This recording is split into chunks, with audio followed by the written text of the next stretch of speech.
Okay, good morning, everybody. Hope everybody's well. Happy Wednesday. Hope you're doing great. Talking about spiritual experiences in physical bodies. This is a big deal. It's a big deal. It's a big, big deal. Big, big, big deal. Because it's your whole life. It's how you see your whole life. So, sitting on the stage with Rabbi Y.Y. Jacobson, he said it like straight. We're infinite consciousness having a physical experience. We're in this world for a reason, and whatever physical things are coming in from your way are really just ways that your soul is put on this earth to work through, whether it's personal or communal. He said it a little differently, but that's what I heard him say. Now think about your life that way. You're in this world for a reason, and your soul is navigating this physical universe, dealing with things physically, because you're adding something to the world, whether you realize it or not. You're rectifying something in your soul, you're rectifying something in the world, and you don't really know how to do that except for how you act the things that are in front of you. Now, when you see yourself, if you can identify yourself as a soul, which means you are a piece of infinite light. And just think for a second that you are a piece of infinite light, or infinite energy. That's probably better. And around that energy is a congealed physical form to enable you to navigate the world. You're in a spacesuit. You're not the spacesuit. You're in the spacesuit. And you need the spacesuit because otherwise you couldn't breathe or interact or live in the world. But that's not who you are. You're not the uniform. I got this cup from my friend Rav Gav. Amazing guy. Amazing, powerful speaker and rabbi. Wake up and be awesome. I like that. Wake up and be awesome.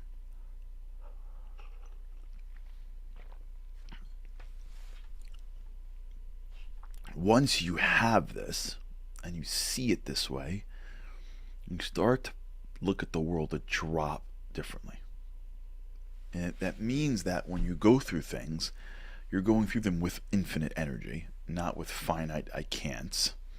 That means that the amount of strength that you have is beyond what you think you have, and the amount of potential you have is beyond what you think you have, because all you really have is all you're relying on now is your brain, and your brain only has history, right? Even your imagination is based on history, because all you have is neural connections, right? You showed up to this world with basically nothing but the ability to suck and cry, to live and to communicate, and everything after that was most likely just exposure that created neural connections. So your computer only has yesterday, which means you have zero ability to know what tomorrow is. You could draw two things together and predict, but you have no idea, right? As somebody, I saw this someone mentioned this the other day, as everyone's trying to predict the market now, as we're living in a crazy economic time of inflation and what's going to be with all the extra printing, quantitative easing, quantitative tightening, all the fun stuff. Not that I know anything. I'm just suggesting things that I'm reading and what's going on in the world today. And so I read one pundit who said, remember everybody, that some of the biggest things that have ever happened in the world, nobody predicted. Like nobody predicted any of the major crashes 6 months before they happened. Nobody predicted COVID. Nobody, remember, what you're talking about here is a prediction which is based on the history of what I have, not a prediction based on knowing the future. And there's a very big difference between knowing the future and knowing the past and finding patterns and assuming that the patterns will continue, not knowing if it will or if it won't. So understand that when you have a recognition that you are a soul, that means you have to have the humility of, I don't really know what I can become. I have no way of knowing what I can become, because all I know is what I was. But I don't know the circumstances. I don't know what will be. And there's a lot of people in this world that'll tell you, a lot, that when they hit that wall in their lives, whether it was a sweet wall or a sour wall, Whether they got this big job that they didn't think they could do, or they got thrown this big curveball that they didn't think they can handle. There's a lot of people that will tell you, I had no idea I could have become when this hit. Because they didn't. Because they didn't have any experience with it before. There are a lot of people out there that are thrust into positions of power and responsibility before they're ready, and they grow into it, and they will tell you, I had no idea how to do it. But they're made of infinite abilities, so they can tap into more than their brain says that they can. And when you live your life based on knowing that thinking you know what you can and can't do, you're living your life repeating the past. And when you live your life with the understanding and the humility that which is before me is something that I can accomplish, because it wouldn't have come before me. I'm living in an infinite field.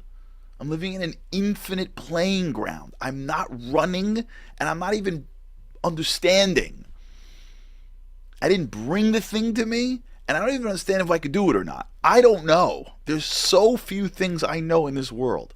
And the two of the things I don't know in this world is why that thing came my way, and if I can actually overcome it. I don't know either of those two things.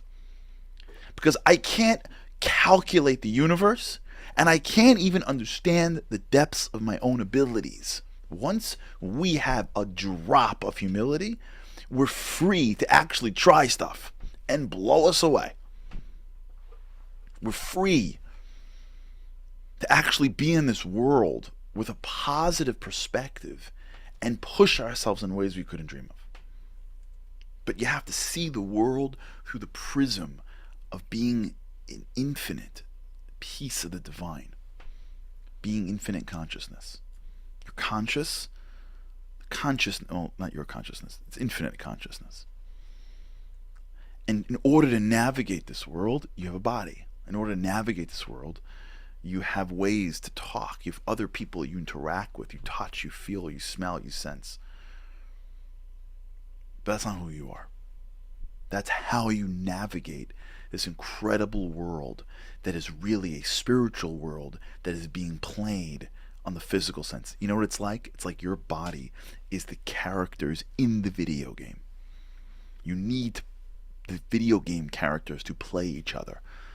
Right? You ever play like Wii? Remember Wii? My kids still have it. Remember Wii? So you're holding a controller in real life and you're swinging it, and in the actual screen there's an avatar of a player swinging a bat. The players on the outside are actually manipulating the characters on the inside, but the characters on the inside aren't the players on the outside. And if you forget that, it's a big problem.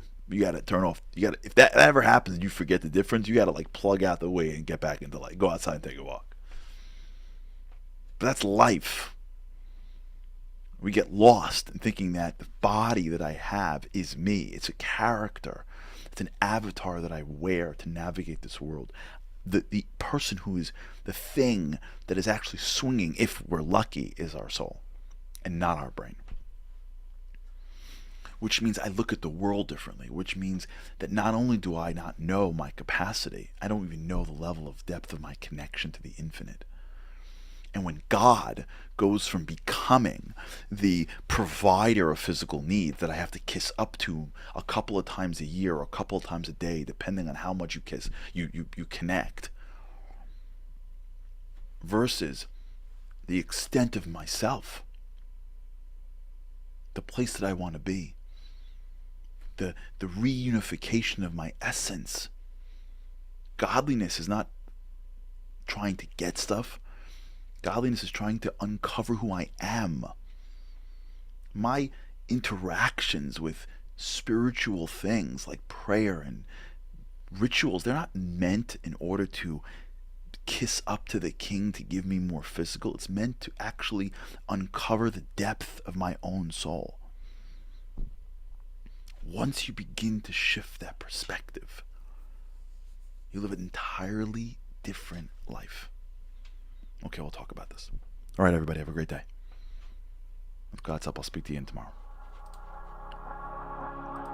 Living on a lifeline, the world doesn't ever seem to change. Looking for the sunshine, but you're caught up in the rain. It's like your eyes are wide open, but you cannot see. You're watching life pass you by like 1, 2, 3. Walking in destruction, the winds of life blur your vision. All the devastation forever feels like you're on the run. It's time, no one else can set you free. You're locked inside, and only you have got the key.